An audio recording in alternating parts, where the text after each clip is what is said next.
watching Senior Center Television. I'm Bob Wiley.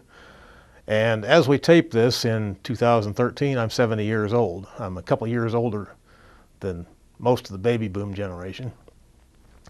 But something that every baby boomer and older remembers, it's a common shared memory, is where they were and what they were doing when John F. Kennedy was killed. At the time, I was in the Navy at the time. I was on the guided missile frigate, the USS Harry Yarnell, and we had just been down to Guantanamo Bay, Cuba, where, well, a lot of people our age also remember the quarantine when the Navy examined Russian ships, or Soviet ships at the time, headed for Cuba, and turned away any that appeared to be carrying missiles. Right after that, Castro ordered the Navy out of Guantanamo Bay, which, as you know, has not yet happened. The base was sealed off. The Cubans who worked on the base were told they'd either have to stay on the base full-time or stay off the base full-time, and all the gates were closed and locked. Anyway, well, as I said, we were on our way back to our home port, which was Norfolk, Virginia, from Guantanamo, when we got the news that Kennedy had been killed. And, well, most of us had been thinking about Cuba, so we wondered if Castro wasn't behind it. Some wondered if Lyndon Johnson wasn't behind it. And we all wondered if we'd be going to war. Anyway, here are some memories. Other members of the Senior Center who are of a similar age will tell you their memories of when they learned John F. Kennedy had been killed. I'm Rosemary Petzold, and in 1963, I was still a student in the Hygiene Institute, Tübingen, Germany. And we had a class in histology, and I was selected because I was the only one who had a camera in the class to take class pictures. So I was standing, everybody was sitting on table to do the preparation, and I was standing in the middle of the table taking pictures. When somebody came in, I cannot remember if the person brought a small radio in or just told us that Kennedy was shot. And for the moment, I did not know what to do. I was standing there and did not really were aware what had happened there. And after a few minutes, I took the picture and let it go. After that, we all were a little stunned and did not know how to handle it and what to say to it.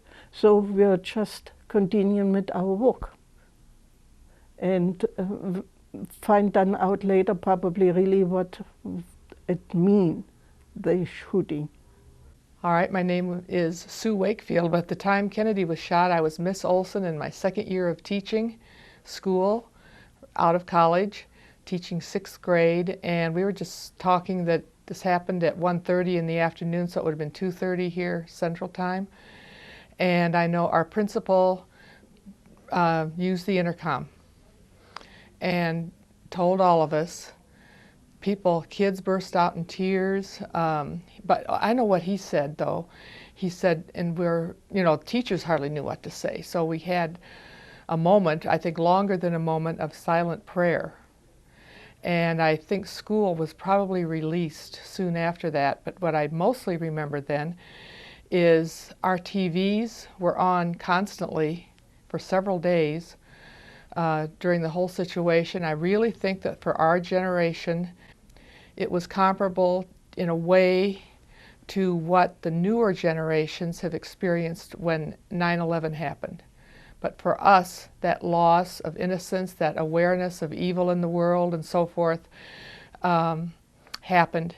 That was the time that we suddenly realized that bad things can really happen out of our control, and yet it affects us all. My name is Kathy Mitchell, and I am almost 63 years old, so I would have been 13 years old when John F. Kennedy was shot. I was in the 8th grade. It would have been at Edgewood Junior High in the Chicago area. And I remember I was sitting in class. It was right before we had our gym class, and all of a sudden this announcement came over the intercom that the president had been shot.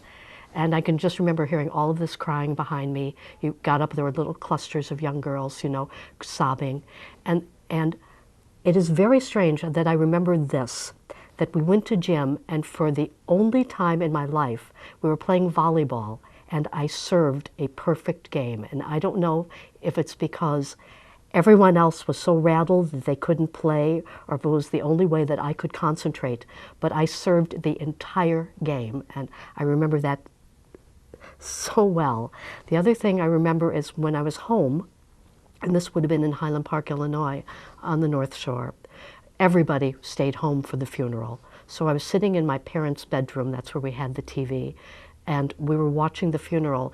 And I remember just being amazed because I had never seen a state funeral before. And I remember when the caisson went down, you know, it was just, to me, it was so extraordinary to actually watch that on television.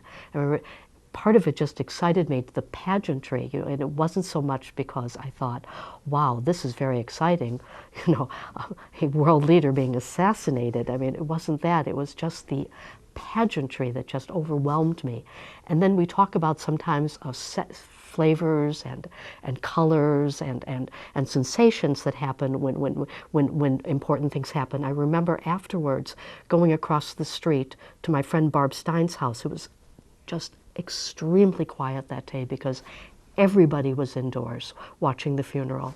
And I remember Barb came out and she had these large sugar cookies with a dried apricot on it. And I remember this so distinctive because it was the first time I had ever had a dried apricot in my life. So there's this whole thing of this pageantry and the taste of the sugar cookie with the dried apricot and the silence. And these really are my memories of this very, very sad occasion. I'm Kate Kasten, and I'm from Iowa, and I was in Des Moines when I heard about it. I was a senior in high school. I don't really remember much about the announcement at school and they're sending us home and so forth. But what I really remember is those next 3 days.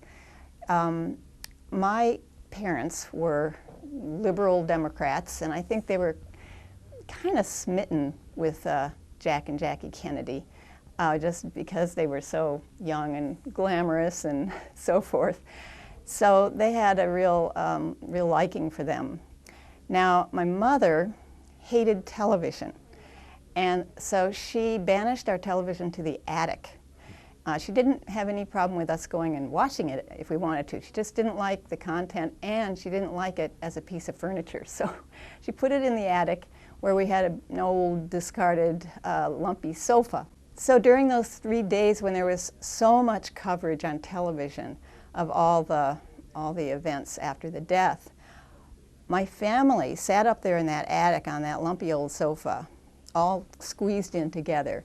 And I just remember watching hour after hour of the events, and especially on that Monday when the actual procession and funeral took place, that the sound of those drums just going on and on, to me it seemed like it just went for hours of these very, very solemn drums. And then I remember the wagon that held the casket that Kennedy was in, and the 4 white horses that pulled the wagon, and then the riderless horse behind it. It was very, I don't know, we just felt so moved by the whole thing. And each branch of the military had some kind of contribution, and I remember the Navy a band played that, I wish I could remember the name of it, that very sad Navy song that is kind of a hymn that many people know. And at some point I realized that my father was crying. And my father was a very kind and sweet and gentle person, but he was not a crier. I had never seen him shed a tear. And there he was sitting on that sofa on the end with tears just streaming down his face. And that was a very touching thing for me to remember of my dad crying while we watched the funeral. And that's it. That's my memory. My name is Al Dawson. I grew up in the city of Detroit. I brought a visual aid. And that's where I was on November 22nd, 1963. I was in high school.